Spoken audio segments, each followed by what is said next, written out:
The Lion God by Benjamin Blattberg. When he comes onto the set for my interrogation, I know what to expect. I've seen this on TV before, but I'm still surprised by the size of the Lion God. Not even the billboards in Times Square with his loving face have prepared me for his, I have to say it, majesty. The cameramen and the lighting techs and the men in the control booth bow their heads in prayer before moving to frame the Lion God flatteringly for the broadcast. He doesn't need their help. The people lucky enough to fill the studio audience first lose their breath and then shout hallelujah at just his appearance. As he pads toward me, everything else seems small and far away. And, for a brief moment, I'm filled with love for the Lion God, and I want to join the shouting. I'd be as happy as all the people around me if I let myself love him. If his police hadn't handcuffed me to the chair, I might run to him and throw my arms around him, even now. So, yay for the police, I guess. The Lion God smiles at me, only at me, and my heart thrills. He smiles in a way that doesn't show any teeth, but clearly hints at them. I'm sure he practices that in the mirror for just these occasions. His casual rebel interrogation smile. I've seen that smile on TV whenever he prepared to enlighten some other rebel in my position. The on-air lights over the cameras go on and we're live, beamed into all the homes in the country. Thanks to the presence of a giant hunting cat that is also a hostile god, I'm not bothered by my usual stage fright.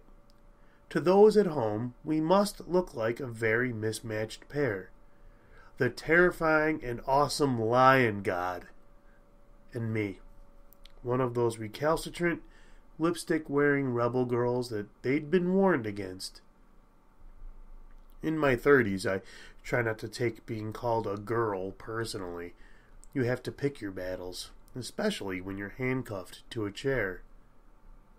I remind myself that I did pick this battle, that this is part of the plan that I came up with and volunteered for. Me in handcuffs facing the Lion God. A thought comes to me suddenly. I might be the dumbest person to ever live. It'd be so much easier just to let the Lion God tell me what to do, wouldn't it? After sniffing at me and walking around me, he sits down in front of me, still smiling, still loving. He's almost within reach. If my hands weren't handcuffed to this chair, and if I wanted to reach for him. I kind of do. I need you, he says, to tell me what the rebels are planning. His voice rings out as clear and deep as some ritual bell. And I almost do tell him right then. No TV could prepare me for the feeling of my heart resonating with that voice, or for his rich, warm smell, full sun, ripe earth, gold-green grass, and blood. No, wait, that copper ting of blood comes from me. I smile back at the Lion God, at the cameras around us, making sure to show the bloody gap in my teeth. The tooth I'm missing was fake, hollow except for the poison in it, but the police weren't gentle when they wrenched it out. Besides the bloody mouth, I probably have a nice shiner and some bruises from getting arrested this morning. No one minds a little violence, of course. Everyone knows you've got to crack some eggs for a paradise omelet. But my bloody mouth and bruised face are a nice reminder for the folks at home. To the Lion God, we all look remarkably egg-like. The audience here is clearly on his side, singing out Amen and Yes, Lord. At least one has to be motioned back to their seat by the lion god's guards. They either want to throw themselves around his neck or cut mine for glory. Who knows, maybe the home audience is slashing at their TVs right now, trying to kill for the lion god. Part of me scoffs at these worshippers. Part of me wonders if they know something I don't. The lion god's face shifts into his most common expression, that mix of love and pity that he feels for all of us. Really feels. Not even I can argue with that. I've been down to the Empire State Building during his open courts. I've seen people rolled into the building on stretchers and in wheelchairs. I've seen them walk out, crying and singing. I've seen his face with that love and pity as he's healed children in their parents' arms. I understand why some of the rebels argue that his miracles are tricks, but I've seen his power and his love and his pity. I could love him for that. It's hard not to love him for that. I only have to hold out long enough for this mission, I remind myself. Only have to wait for his love to express itself in the only way he knows how. He may be a god, after all, but he's not my god. I feel your pain, he says about my missing tooth. But I could not let you take your own life, when life is the most precious gift I've given you. He delivers that last line more to the cameras and the audience than to me, and even the people working on the set, the cameramen, the police, the mayor of New York, the lion god's own golden guard with their tacky lion insignia. They all sort of sigh at that.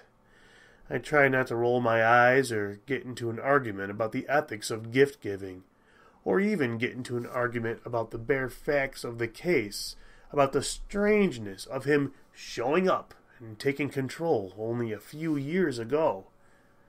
Instead, I spit at the lion god to get my blood on him, partly for the symbolism, partly because the blood is just kind of gross in my mouth.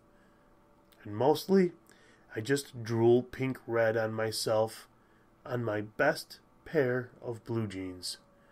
It also makes me wish the show's producer had gone through his initial idea to put me in some kind of long skirt, because the lion god forbid I be seen on national TV being tortured in pants.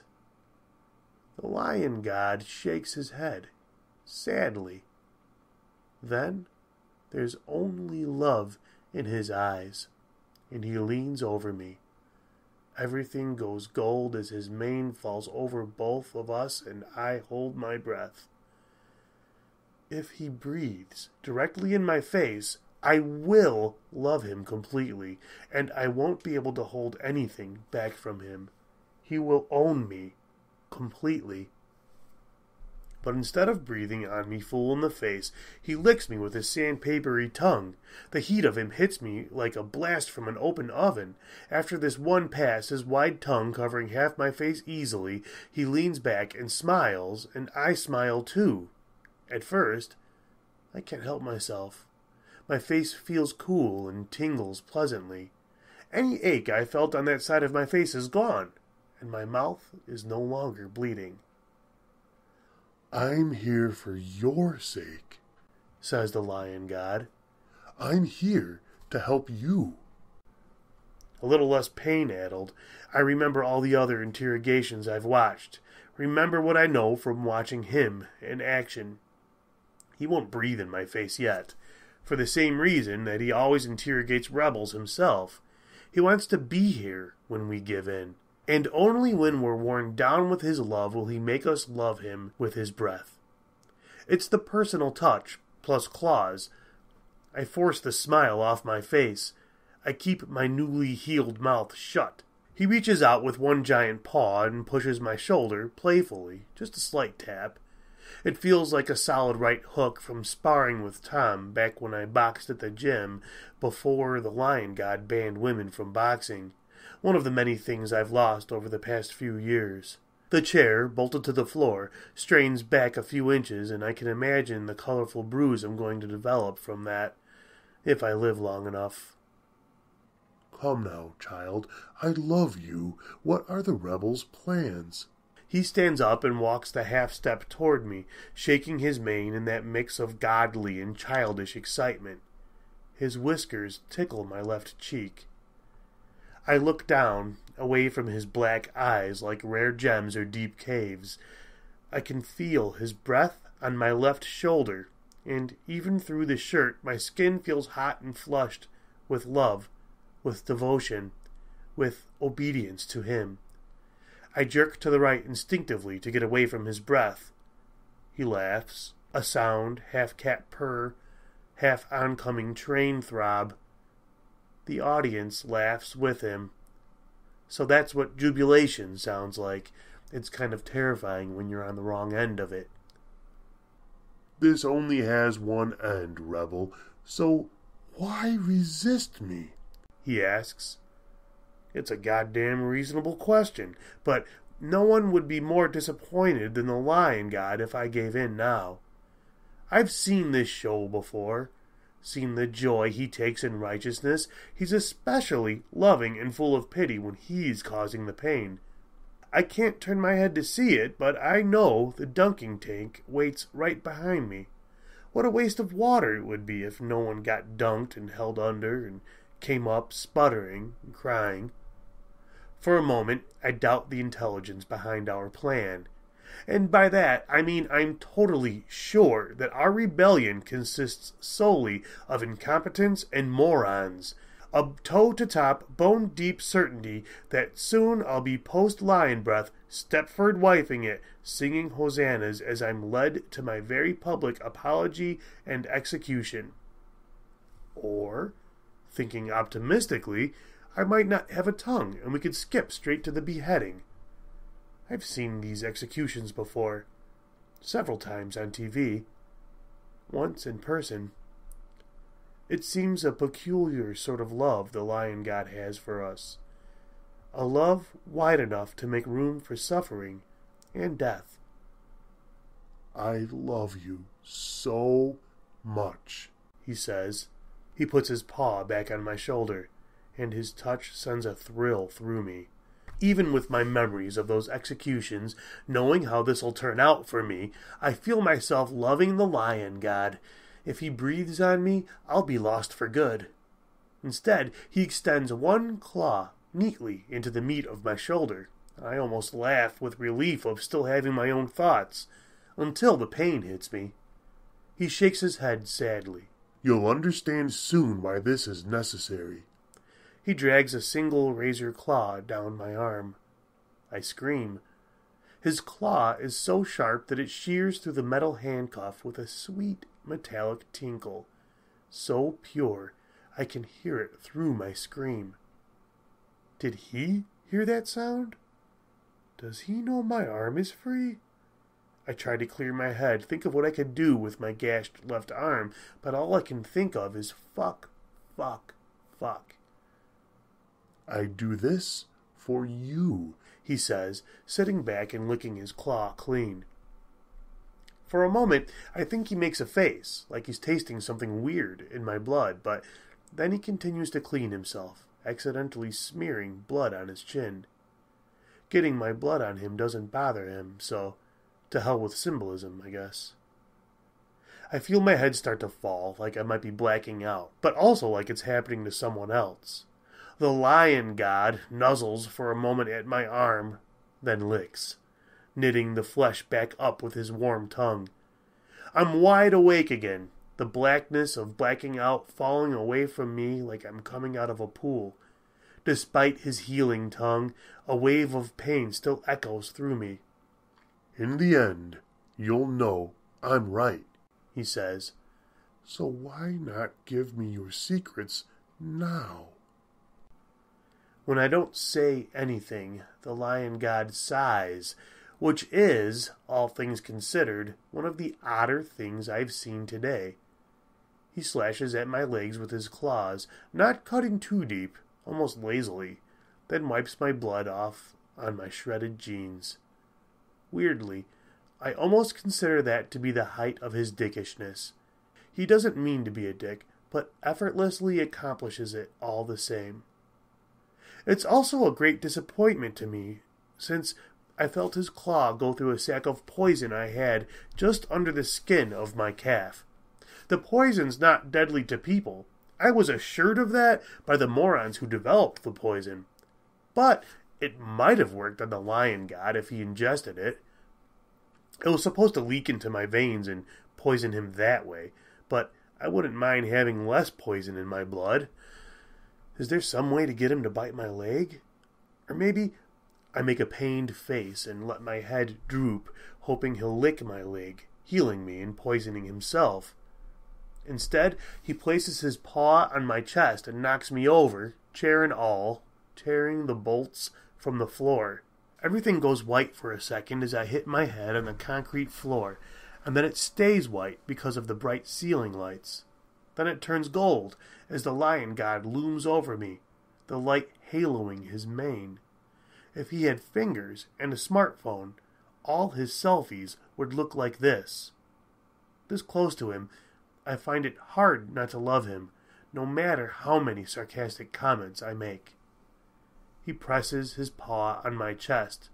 That one paw as wide as my whole torso, and he continues to press. I can't breathe, can't hardly think over the internal monologue that keeps going, "So this is the plan, huh?" Doesn't seem to be working. As he crushes my chest, he whisper purrs in my face. What other god do you have but me?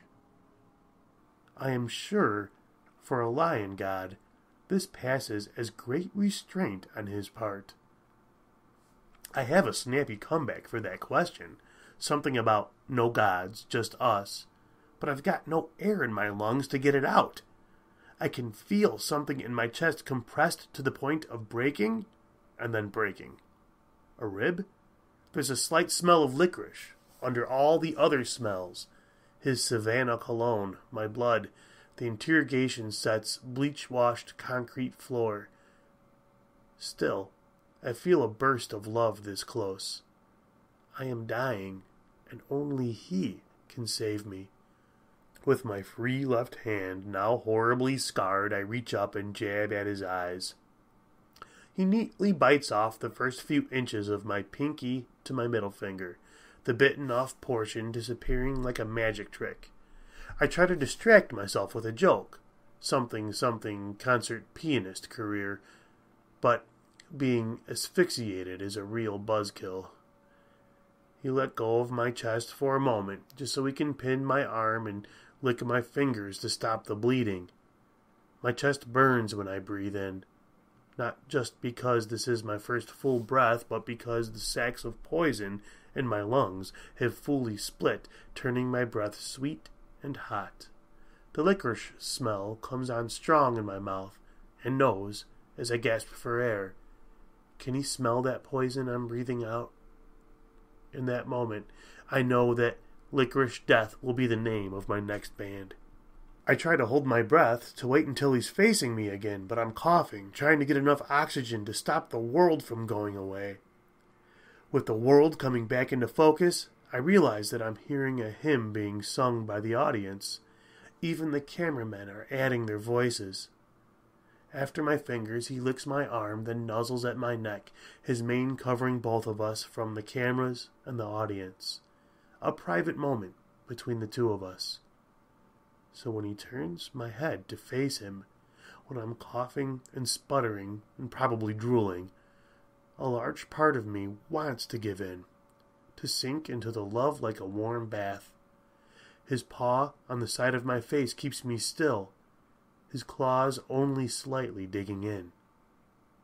I remember the mission, remember the poison that I'm still breathing out, Remember all the pain that the lion god has caused in the name of love. Remember the joy he takes in all this degradation simply because he can't figure out any other way to love us.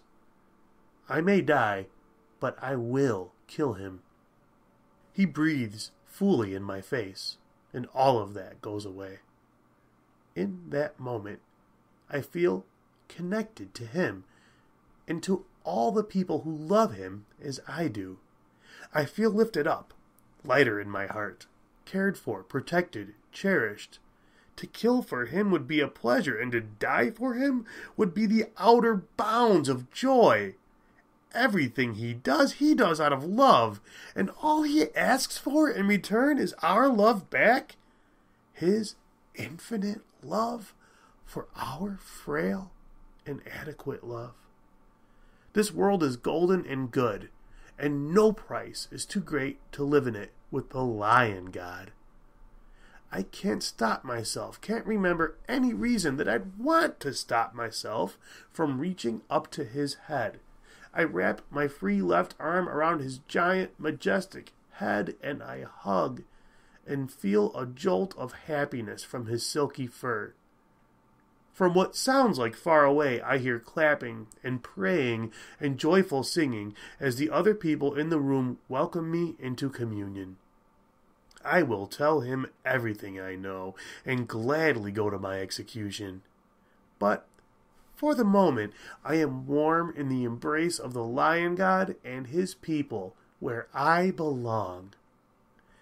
The lion god lets me bury my face in his fur and asks, his voice thrumming through my body, "What do the rebels want?" I'm finally ready to tell him. I sigh happily, sweetly. My breath tastes of licorice. The realization hits us both at the same time. He wrinkles his nose, sniffs at my odd, poison-sweet breath, then tries to jump back, away from me, from all the poisons I'm carrying and leaking out into him. He tries to shake me off. I hold on. I should let go of the lion god, get away from him, take my filth and sickness far away. But I can't make myself let go. For a moment, my love for him gives me strength to cling to his neck. The realization of what I've done hits me like a bowling ball in my stomach, and suddenly I'm crying great racking sobs that shake my whole body, forcing all the poison gas I had in my lungs, even as I try to hold it in. I cry out my love while he tries to pull me off him. His steps begin to wobble, and he loses strength, the strength that seemed inexhaustible just moments ago. His face still has all the love and innocence I know are in his heart, though he's beginning to froth at the mouth. The lion god collapses. I fall to the floor with him, not yet able to make myself let go. With my face in his fur, I still smell that rich earth, ripe grass, warm sun smell of him. The rest of the world is muffled and far away. The crying, the shouting, the hysterical laughing. The floor vibrates with people running, though I'm not sure whether they're running towards us, or away from us, or just running. Slowly, the world comes back into some focus, and I realize I am partly under the lion god's body, and in a lot of pain. I guess he did crack a rib or two. Luckily, I can still breathe since his giant head doesn't rest on my chest, but instead on my lower stomach, like a sleeping house cat. And I realize, with a slight bit of embarrassment, he's pressing onto my bladder. I will have to pee over both of us if I don't get out from under here pretty soon. None of the people in the studio are paying me much attention, as they are too wrapped up in their own feelings for the moment. From where I am, under the ex-lion god, I can't tell if their tears are more happy than sad, or if their dancing is manic, or... Actually, the dancing is mostly manic. Whatever else is going on with these people, no one's looking to help me. And they're carefully not coming closer to the lion god. His face is twisted, half snarl, half lolling paralysis, his tongue hanging out between his teeth. It's hard now for me to see what was so impressive and majestic. He would look grotesque and menacing if that squint in his eye didn't make him look like a drunk trying to wink flirtatiously at some cute lion goddess down at the watering hole. "It's just you and me," I say to the lion god. The first words I say to him. He doesn't respond. Since my right hand is still handcuffed to the chair, I grab one of his paws with my now short-fingered left hand. I had a cat before, so it only takes me a few tries to figure out how to press on his paw's pad to get the claws to come out. Then I start sawing at the handcuff. It doesn't take long. His claws are still sharp. Hallelujah. Ben Blattberg is a software developer, improviser, and writer currently living in Austin, Texas, as long as there are no follow-up questions on any of those facts. He loves role-playing games and sestinas, but has conflicted feelings about Batman, which he tweets about often at In Catastrophe. The music in this episode is by Sealand. You can find more of their work, including their album Dark Days, at sealand.bandcamp.com.